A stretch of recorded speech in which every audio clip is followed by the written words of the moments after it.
जय श्री कृष्ण। हर हर महादेव। तारीख 17 ઓગસ્ટ 2026 આવી રહ્યો છે શ્રાવણ માસનો પ્રથમ સોમવાર।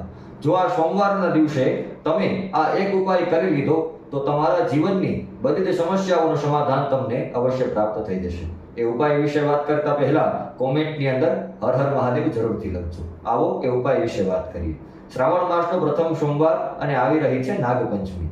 તો આ નાગપંચમીના દિવસે સવારે સ્નાન કરી માટીના નાગ દેવતા બનાવી તેના ઉપર દૂધ અને કાળા તલથી અભિષેક કરવો અને અભિષેક કરતા સમયે ઓમ નવકુલ નાગાય નમઃ આ મંત્રનો જપ કરવો।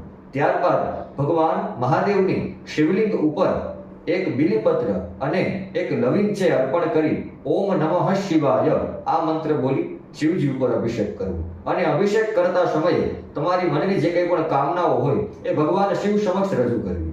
આ ઉપાય કરવાથી તમારી કુંડલીમાં અશુભ સ્થાનમાં બિરાજમાન રાહુ અને કેતુ આ બંને ગ્રહ શાંત બનશે અને તમારા જીવનની આર્થિક સમસ્યાઓનું સમાધાન પ્રાપ્ત થશે। જીવનમાં આવતી વારંવાર આવતી બીમારી એનું પણ સમાધાન થશે અને ભગવાન શિવની અસીમ કૃપા પ્રાપ્ત થશે। તો આપને આ ઉપાય કેવો લાગ્યો એ જરૂરથી જણાવજો। કોમેન્ટની અંદર હર હર મહાદેવ લખવાનું ભૂલતા નહીં। જય શ્રી કૃષ્ણ। હર હર મહાદેવ।